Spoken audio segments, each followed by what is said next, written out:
पण त्यातली एक ओवी सांगतो. वाचस्पतीचे नि पाडे सर्वज्ञता तरी जोडे परी वेडीवे माझी दडे महिमे भेणे. ज्यांच्याकडे असीम ज्ञान आहे पण एवढी लीनता आहे, विद्वत्ता आणि लीनता याचा संगम म्हणजे आमचे वंदनीय स्वर भास्कर जालिंदरजी महाराज तौर. दुसरे आमचे भजन भीष्म स्वरालंकार.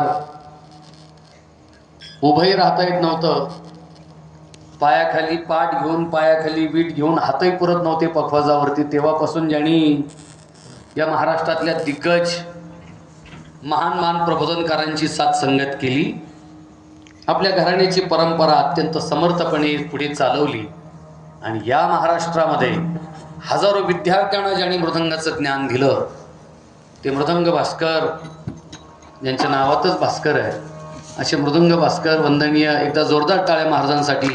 भास्कर महाराज राजगुरू, अतिशय सुंदर हार्मोनियमची साथ. महाराज जे आपल्या चरणारविंदी नमन. माझ्या समवेत आलेले प्रकाश महाराज गुंजाळ भीमाशंकरवरून आलेत.